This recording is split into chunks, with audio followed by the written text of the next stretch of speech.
नमस्कार. आजची love story आहे पावसात भिजलेली ती.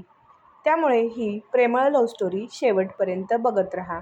नुकताच सुरू झालेला वर्षा ऋतू काळ्याभोर ढगांनी जरा जराशी जवळीक साधलेली. केव्हा वाऱ्याची प्रेमळ झुळूक स्पर्शून जातेय आणि मी तरल कणाकणात बरसतोय हेच असेल जणू काही त्या ढगांच्या मनात. उन्हाळ वारा हसत हसतच स्पर्शून गेला आपल्या सख्याला. त्यानेही अलगद कवेत घेतलं. एवढी उन्हाळ असूनही बरसला तो मुक्तपणे आपल्या प्रेयसी संगे. अशाच मुक्तपणे बरसणाऱ्या त्या प्रियकराच्या संगे अजून खूपशा प्रेमळ कहाण्या तयार होतात, बरसतात आणि साक्षीला असतो हा बरसणारा प्रियकर आणि त्याची ती उन्हाळ चंचल प्रेयसी. त्या रात्री असाच हा बरसत होता. कुणाचं भान नव्हतं त्याला. बस तिच्या प्रेमात वाहून जायचं होतं. माहीत होतं त्याला. अशाच त्या रात्री तीही चालली होती रस्त्याने एकटीच बिचारी. हॉस्टेल रूमपासून कॉलेज तसं खूप लांब होतं. एक्स्ट्रा क्लासेसमुळे हिला एकटीलाच उशीर व्हायचा रूमवर यायला. याआधी हा बरसणारा वेडा प्रियकर नव्हता. त्यामुळे कितीही वाजता निघालं, थोडा उशीर झाला तरी चालायचं, कारण हा वेडा प्रियकर नसायचा ना. आता याचं आगमन झाल्यामुळे बस सगळी कामं आपल्या जागी पडून राहायची. तसं तिला हा बरसणारा प्रियकर खूप आवडायचा. जवळ अगदी छत्री असली तरीही मुद्दामहून ती बॅगमध्ये तशीच ठेवायची, कारण त्याचा स्पर्श व्हायचा ना तिला. अंगावर थेंब पडताच अंग अगदी शहारून जायचं. जसं खूप दिवसांनी भेटलेला प्रियकर आपल्या प्रेयसीला ओढून आपल्या बाहुपाशात घेत आहे, अगदी तसं. अशीच ती निघाली होती. ती कोणती? मुग्धा. नावाप्रमाणेच नाजूक, गोरीपान, गोड, कोणालाही पहिल्या भेटीत आवडेल अशी, आपलंसं करेल अशी मुग्धा. त्या रात्रीही निघाली होती ती एकटीच त्या बरसणाऱ्याच्या प्रेमात न्हात. आपल्याच धुंदीत मदमस्त होत, जशी कोणी हरणीच आहे जी निघालीये स्वैरपणे आपली कस्तुरी उधळत. त्या पावसात अगदी चिंब चिंब भिजलेली ती मुग्धा. आपल्याच नादात होती मुग्धा. ती मुग्धा अचानक थांबली. तिला हालचाल जाणवली. काहीतरी तिला माहीत होतं. या धुंद, मन चिंब भिजवणाऱ्या पावसात कोणीतरी तिचा पाठलाग करतंय. कोणीतरी तिच्यावर लक्ष ठेवून आहे हे ती अगदी जाणून होती. फक्त ती या क्षणाची वाट बघत होती की ती पाठलाग करणारी, लक्ष ठेवणारी जी कोणी व्यक्ती आहे ती स्वतःहून समोर यावी. 3-4 दिवस झाले मुग्धा वाट बघत होती.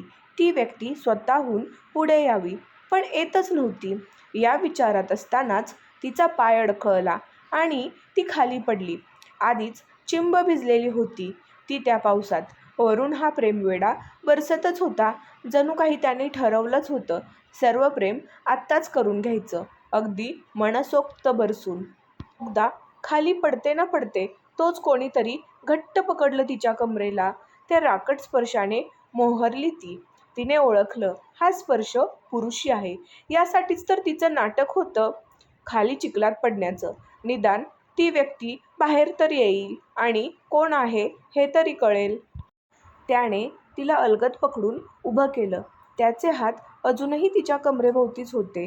तिने आपला नाजूक चेहरा हळुवारपणे वरती करून पाहिलं की कोण आहे हा? अरे, हा तर तोच आहे जो लायब्ररीत आपल्यासमोर बसलेला असतो. आपण जे पुस्तक घेऊ वाचायला त्यालाही अगदी तेच हवं असतं. वाचन कमी आणि आपल्याकडेच हा जास्त बघत असतो. खूप दिवस झाले याचे हे खेळ चालू होते. आता तर हा पाठलागही करायला लागला. पण समजतो कोण हा स्वतःला? काही बोलायला मुग्धा तोंड उघडणार तेवढ्यात त्याने मुग्धाच्या ओठांवरती आपलं बोट ठेवलं. छान होता तो दिसायला. उंच पुरा, गोरापान, लांब नाक, काळेभोर डोळे, कमावलेली शरीरयष्टी, अगदी मजबूत अशी. तो मोहित. खरंच नावाप्रमाणेच मोहित होता तो सर्वांना. जसा श्रीकृष्ण आपल्या गोपिकांना मोहवायचा ना, अगदी तसा. खरं तर मुग्धालाही खूप आवडायचा तो, पण मुग्धा स्वतःहून यात पडणं टाळायची. ती घाबरायची या सर्वाला. प्रेम वगैरे या प्रकरणाला. त्यामुळे ती 2 हात लांबच असायची या सर्वांपासून. आणि तो या क्षणी एवढा जवळ होता तिच्या. अजूनही त्याचे दोन्ही बाहू तिच्या कमरेभोवती घट्ट विळखा घालून होते. जणू काही नव्याने उगवलेल्या वेली जसं आधार मिळालेल्या मोठ्या झाडाला बिलकुल असतात ना आणि बहरत जातात पुन्हा आपल्याच नादात, अगदी तसं. वरून तो प्रियकर बरसत होता. वातावरणात खूप सारा गारठा होता. तरी त्या दोघांना आपले गरम श्वास जाणवत होते. हृदय जोरजोरात धडधडत होतं. ती वेळच अशी होती.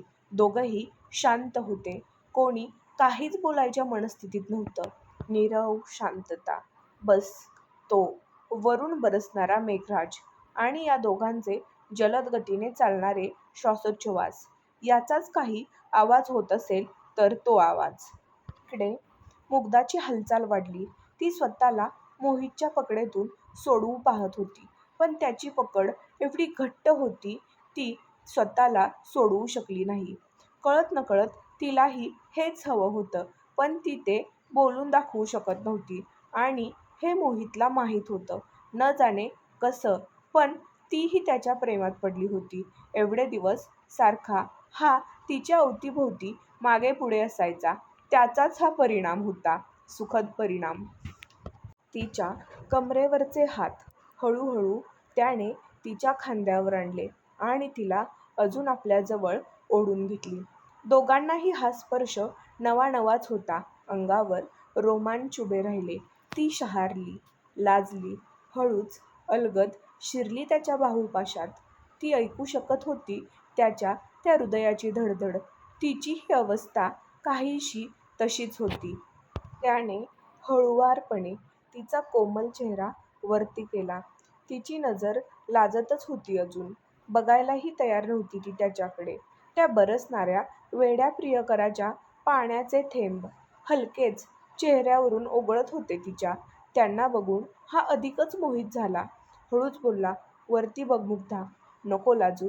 असं प्रेम नाही माझं जे तुला अर्ध्यावरती सोडून जाईन. पूर्ण जन्माची साथ हवीये मला तुझी. देशील मला तू साथ? होशील का तू माझा उनाड चंचल वारा? मग मीही बरसेन वेड्यासारखा तुझ्या प्रेमात. मग मीही बरसेन वेड्यासारखा तुझ्या प्रेमात." क्षणभर थांबली मुग्धा आणि मोहितकडे बघत हळूच मान हलवली. होकार दिला तिने मोहितला.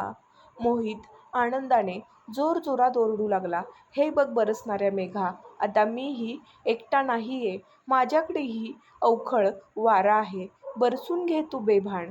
आणि हो साक्षी आमच्या प्रेमाचा." असं म्हणतच त्याने आपले ओठ हळूच मुग्धाच्या ओठांवर टेकवले. ती शहारली, बावरली आणि मोहितवरची तिची पकड अजूनच घट्ट झाली. दोघेही धुंद होते एकमेकांच्या नशेत. नजरेत नजर, गरम श्वास, ओठात ओठ, हातात हात कधीही न सुटण्यासाठी. आणि वरून बरसणारा तो मेघराज जसं काही अमृतवर्षा करत होता मोहित मुग्धाच्या प्रेमावर. बेधुंद बरसत होता आज. साक्षीदार होता ना तो अजून कोणाच्या तरी सुरेख प्रेमाचा. कारण साक्षीदार होता ना तो अजून कोणाच्या तरी सुरेख प्रेमाचा. कशी वाटली माझी आजची नवीन प्रेमळ पावसाची कथा? मला कमेंट करून नक्की सांगा. थँक्यू.